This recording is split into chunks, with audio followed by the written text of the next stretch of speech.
Well, Knicks fans, 3-1 after a huge win where you caught a break on the last play. That was a foul. I don't want to hear it. I don't want to hear you saying anything anymore about the other teams getting the calls and this and that, complaining about the refs, because you know what? The refs help you win a playoff game yesterday on that final play. Now, the Knicks played excellent down the stretch in the last couple minutes. Towns, fantastic. Brunson, unbelievable, coming back from the injury. But I don't want to hear it with the referees are against us or anything anymore. I don't want to hear it because the Knicks caught a huge break. Hart clearly bumped Hardaway. It was clearly a foul. It wasn't called. The NBA even admitted after the fact that it was a foul. Caught a break, right? Hey, you'll take it. Good morning, everybody. I'm Bob Walters. This is Locked Up Sports. Welcome to the show. Don't forget to subscribe. You can catch us anywhere you get your podcasts, as well as on YouTube or at our website at lockedupsports.net, lockedupsports.net. Now, the Knicks, that was close. The Knicks, listen, both these games in Detroit were nail-biters, down to the wire type of games. Give Detroit credit. They played well in these two games, but give the Knicks credit, too, because they went on the road in the playoffs and won 2 road games in a row. It's the first time in something like 15 or 18 years that the Knicks have won back-to-back road games in the playoffs. So give them credit. And Brunson, excellent down the stretch. I mean, going out with the injury, he clearly wasn't as bad as it looked originally. Because when he went down, that was it, right? Season's over. That's what I thought, at least. I can't imagine anybody would have thought anything different. Season's over. 3 weeks, 6 weeks, whatever it is. He can't put any weight on it. They're basically carrying him off the court to the locker room. And then 5 minutes later, he's back hitting big shots for the Knicks. So, you could Willis Reed him all you want. There's no way it was as bad as it looked. That's number one. But either way, he gets credit. 14 points in the fourth quarter. I mean, Brunson scored as many points in the fourth quarter as the Knicks team did in the third quarter. This was a pretty wild game. All kinds of things going on. The Pistons came out. They couldn't hit the water if they jumped out of a boat to start the game. They scored 19 points in the first quarter. The Knicks build up a big first-half lead. They lead by 16 at one point. It looked like the Knicks were just going to stretch it and pull away and run away and go hard, and this thing was going to be over. And then the third quarter started. And the Knicks were just as bad, if not worse, in the third quarter than the Pistons were in the first quarter. And the Pistons just kept inching closer and inching closer and inching closer until they finally passed the Knicks. And it started to look like this was going to just be a bad loss.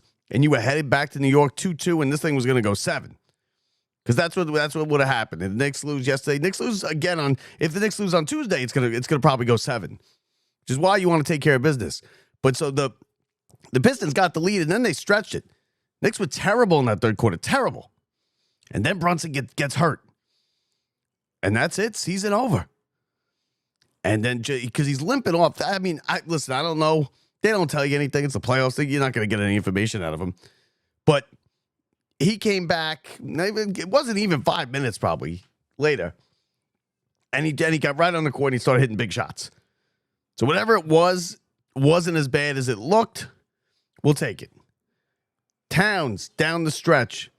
That shot that he hit falling away at the baseline behind the backboard was an incredible shot. One of the best shots you'll see all playoffs. And one of the bigger shots, too. And then he hits 2 threes. The one that gave him the lead was 8 feet beyond the line. A step back 3. Nothing but net. Knicks lead. 40 seconds to go. The Knicks get a turnover then. And you think, okay, good. They can't score. Now, 10 seconds to go. Pistons with the ball. I kind of felt like they were going to hit the shot. I had a feeling the Pistons were going to win this game. Knicks got lucky twice on that final possession.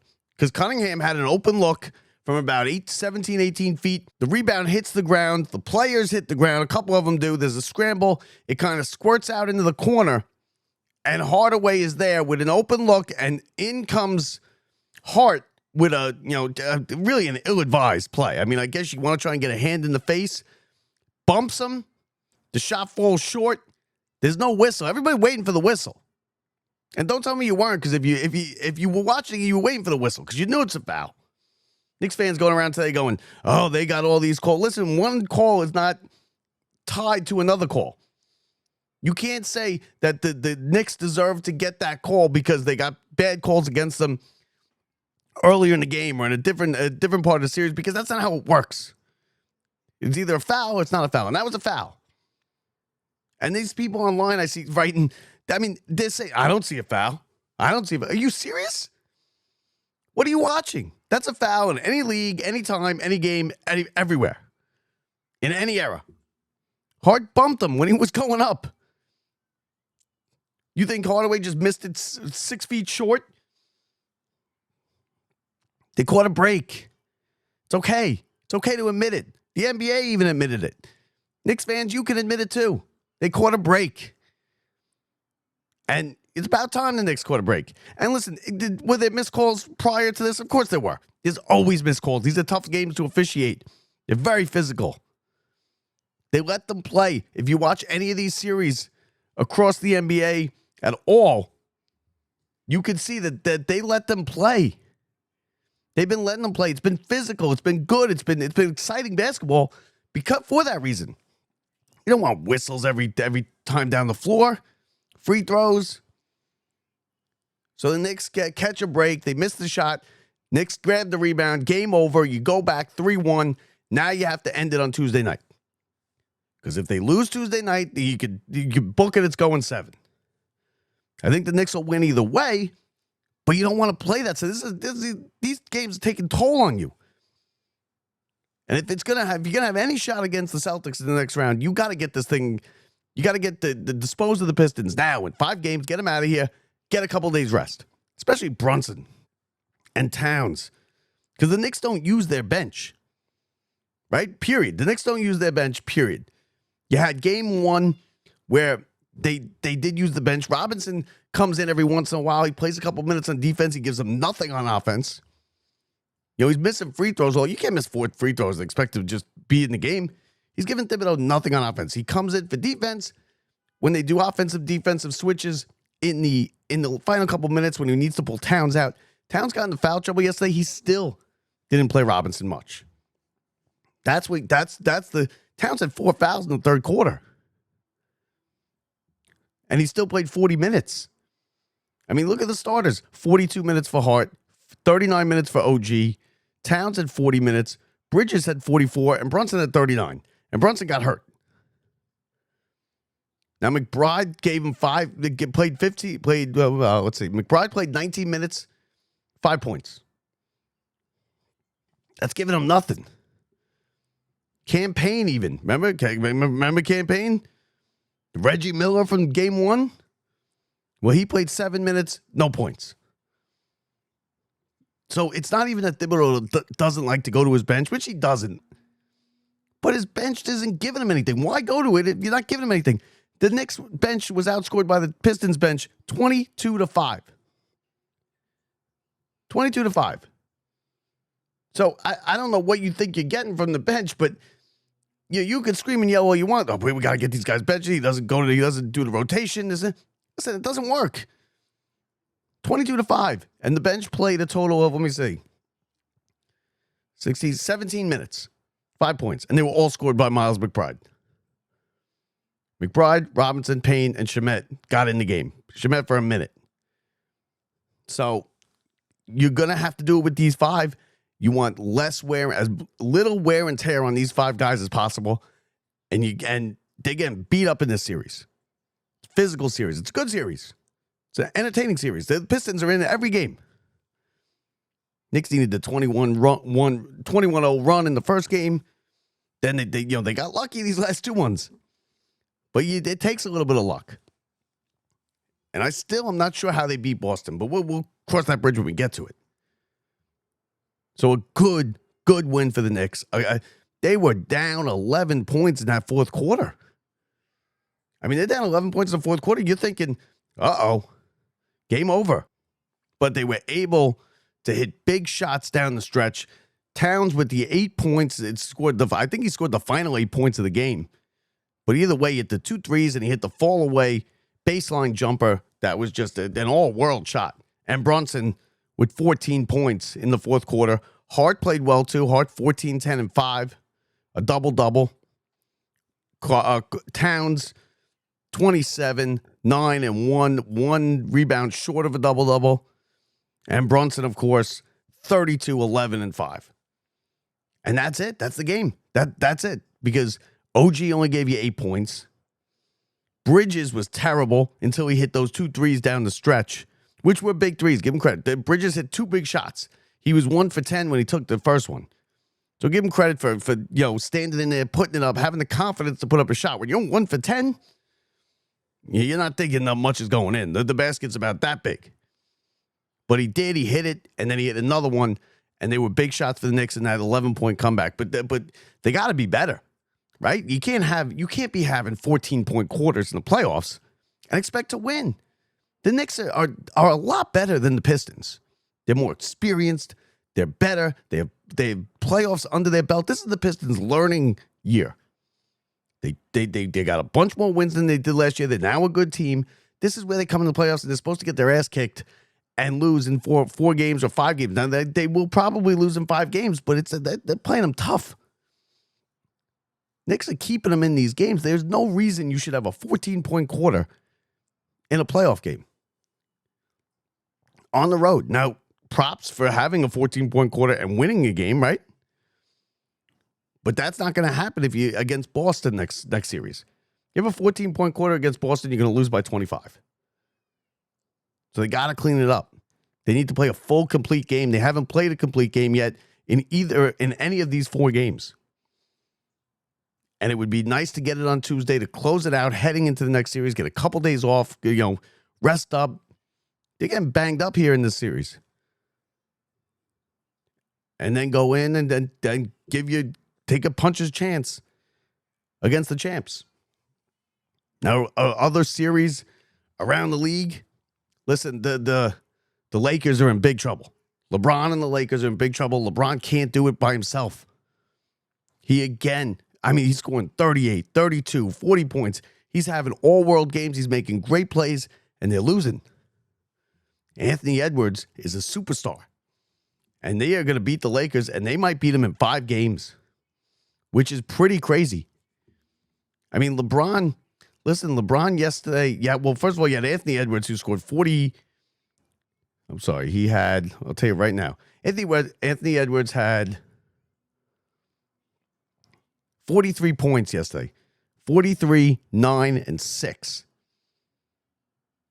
And LeBron, when LeBron's on the floor, they're -3 the Lakers. And that's what they lost by. 116, 113. The 6th seed, Minnesota, is going to beat the Lakers, it looks like. Now, we saw Minnesota last year kind of roll over after they took a commanding lead in a series and just lose the series. I don't think that's happening this year. DiVincenzo is having a decent series as well. He only got 8 points yesterday, but he's played well off the bench for them. But Anthony Edwards is the real superstar. Julius Randle's playing well, too. Julius Randle gave 25 points yesterday. 25, 7, and 5 for Julius Randle, who seems to be having a great time over there in Minnesota. So the Lakers down 3-1, backs against the wall, heading back to L.A. Listen, LeBron, I'm surprised that the Lakers are down like this, because you know what? After that trade, they played well, and you got Doncic is playing well. I mean, Doncic scored 38, LeBron had 27, Hachimura had 23, and Minnesota and Anthony Edwards just beating them, hitting big shots, dunks. The Lakers are not playing good defense either. So Lakers down 3-1. Boston 107-98 win over Orlando. They're up 3-1. They should close that thing out.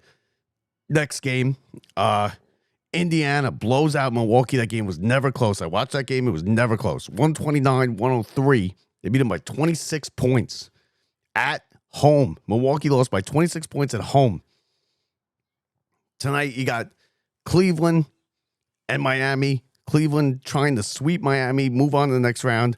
And you got Golden State, who just won a big game 3 with a 2-1 lead at home against Houston.